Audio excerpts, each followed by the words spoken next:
Assalamualaikum sahabat rumah tapis Arido. Nah, seperti yang sudah Ana katakan pada video sebelumnya, Ana ingin menyampaikan materi masih terkait dengan bab sholat berjamaah part 2 yang akan kita bahas di video kali ini. Nah, seperti apa keseruannya? Ikuti terus ya. Oh ya, ini adalah tugas ulangan tengah semester 1. Oke, kita lanjut aja ke pembahasan yang selanjutnya tentang uzur sholat berjamaah atau halangan untuk tidak mengikuti sholat berjamaah. Nah, jadi yang pertama itu ada hujan atau salju yang membasahi baju. Jadi seseorang yang ingin berangkat gitu ke masjid untuk melakukan sholat berjamaah, lalu tiba-tiba kondisi cuacanya buruk seperti hujan yang sangat lebat dan tiba-tiba turun salju yang sangat ekstrim. Ya, salju tentunya di konteks negara yang berbeda. Karena cuaca yang ekstrim itu akan sangat membahayakan seseorang yang ingin keluar dari rumahnya gitu. Kedua, ada angin yang sangat kencang pada malam hari. Nah, jadi kalau semisal ada angin gitu, kondisi cuacanya juga sama-sama buruk, angin yang sangat kencang gitu, maka seseorang yang ingin berangkat ke masjid untuk melakukan ibadah sholat berjamaah, maka lebih baik dia melakukannya di rumah terlebih dahulu gitu. Karena sama tadi konteksnya, kalau cuacanya buruk itu bisa menjadi membahayakan untuk dirinya sendiri gitu. Dan lebih baik itu mengutamakan keselamatannya dulu. Lalu yang ketiga ada sakit parah, demam tinggi, kehausan dan kelaparan, dan kebelet. Nah, jadi orang yang punya riwayat sakit parah dan tidak memungkinkan kondisinya untuk mengikuti sholat berjamaah di masjid, nah maka itu berupa uzur gitu, berupa halangan dia untuk tidak mengikuti sholat berjamaah di masjid gitu. Takut tiba-tiba penyakitnya kambuh, nah itu juga akan merepotkan dirinya sendiri, akan menyusahkan dirinya sendiri. Nah, lalu demam yang sangat tinggi. Nah, seseorang yang merasa dirinya tuh demam tinggi gitu, tidak kunjung turun panasnya, maka lebih baik dia istirahat di rumah gitu, sholatnya di rumah aja daripada sholatnya di masjid gitu berjamaah.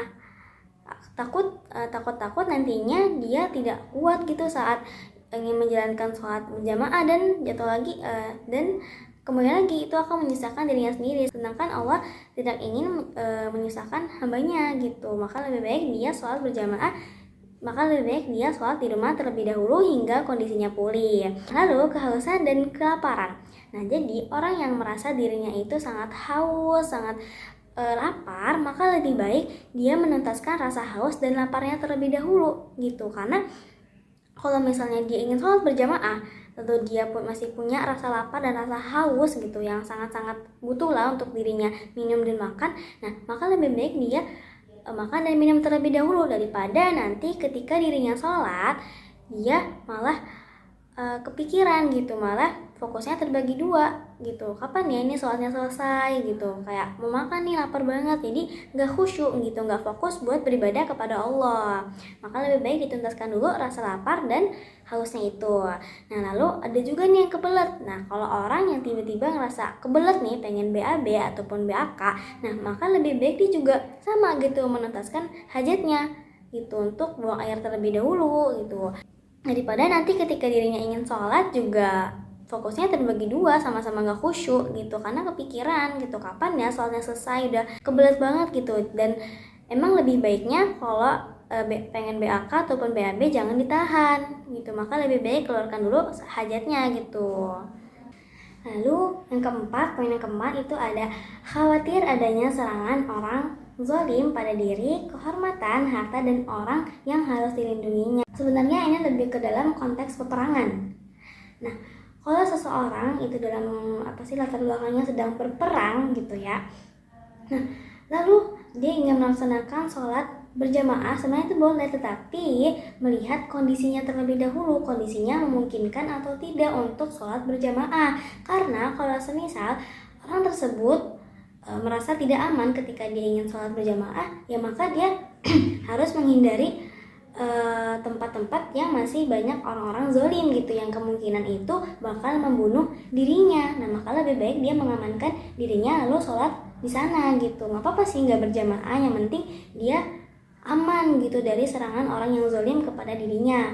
Lalu dia juga menghindari orang-orang yang zalim dengan mengambil hartanya atau dengan melukai orang-orang yang memang seharusnya dilindungi gitu. Maka lebih baik dia mencari tempat yang aman lalu sholat gitu. Lalu poin yang keenam ada mencari barang yang diambil orang tanpa izin. Ada orang jahat di jalan atau di masjid sibuk mengurus jenazah.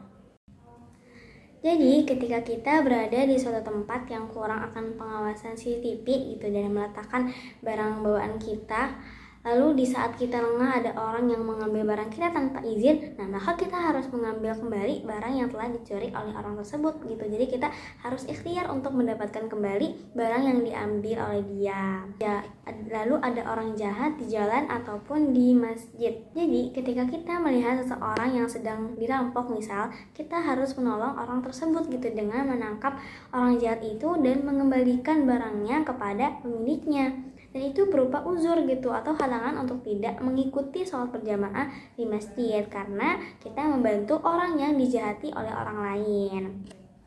Lalu masih sibuk mengurus jenazah.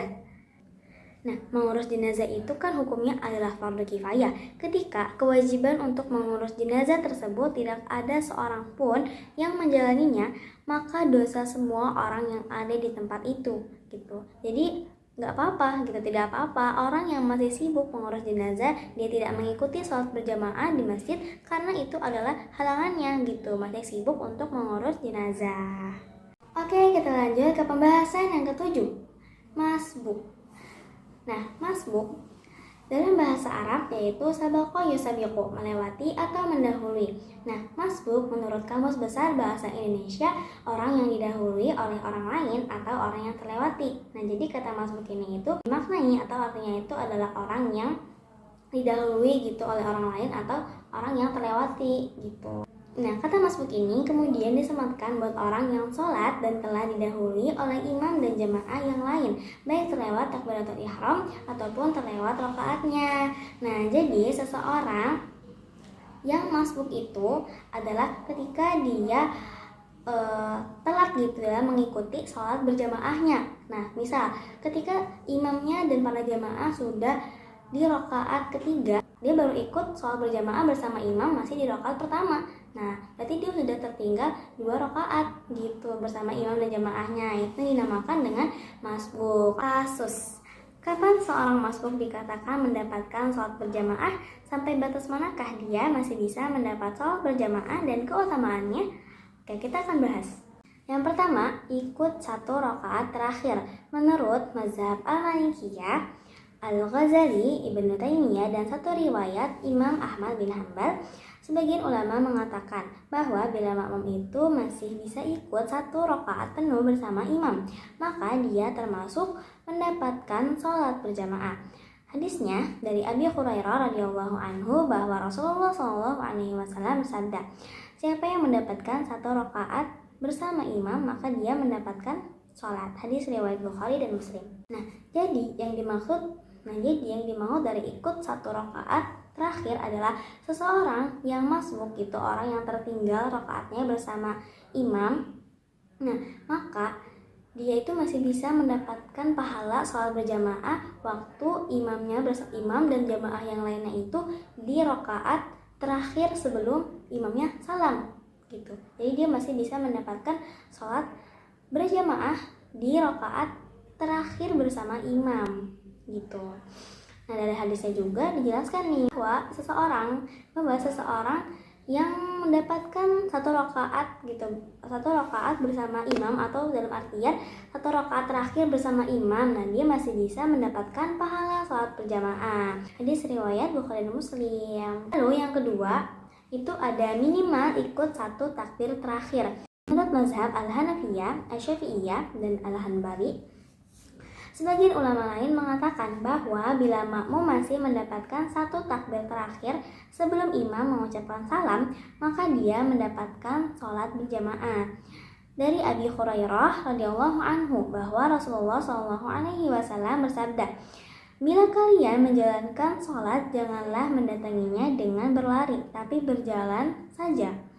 Kalian harus melakukannya dengan sakinah, tenang. Bisa kamu dapat lakukanlah, dan apa yang tertinggal sempurnakanlah. Hadis riwayat Muslim. Nah, yang dimaksud dari poin kedua atau minimal ikut satu takbir terakhir, seseorang yang masbuk ia masih bisa mendapatkan pahala sholat berjamaah bersama imam dan makmumnya ketika dia masih bisa mengikuti gerakan terakhir sebelum imam salam. Contohnya ketika dia masih bisa mengikuti sujud kedua sebelum tasyahud akhir, dia sujud Allahu Akbar, lalu dia tasyahud akhir Allahu Akbar. Nah, itu udah minimal banget seseorang untuk bisa mendapatkan pahala sholat berjamaah bersama imam gitu. Nah, dalam hadis juga dijelaskan nih bahwa seseorang yang masbuk janganlah mendatangi imam dan jamaah yang lainnya untuk melakukan sholat itu dengan berlari gitu, tetapi berjalan saja, berjalan dengan tenang, dengan sakinah gitu, jangan buru-buru. Atau seseorang yang masbuk itu karena dia tertinggal rakaatnya, maka dia harus menyempurnakan kembali rakaat yang tertinggal gitu. Hadis riwayat Muslim. Nah, penjelasan hadis. Dari hadis ini bisa dikatakan bahwa siapa yang ikut sholat jamaah pada saat imam sedang sujud atau duduk tasyahud akhir disebutkan telah mendapatkan sholat berjamaah. Nah, seperti yang sudah Ana jelaskan sebelumnya, ketika masbuk ini masih bisa mendapatkan Allahu Akbar terakhir, tasyahud akhir, nah dia masih bisa mendapatkan pahala sholat berjamaah gitu. Itu udah paling minimal banget lah seseorang bisa mendapatkan pahala sholat berjamaah. Sekian yang dapat Anda sampaikan terkait bab materi sholat berjamaah. Semoga apa yang Anda sampaikan bermanfaat buat teman-teman sekalian dan bisa menambah wawasan kita semua terkait sholat berjamaah. Kurang lebihnya mohon maaf. Wassalamualaikum warahmatullahi wabarakatuh.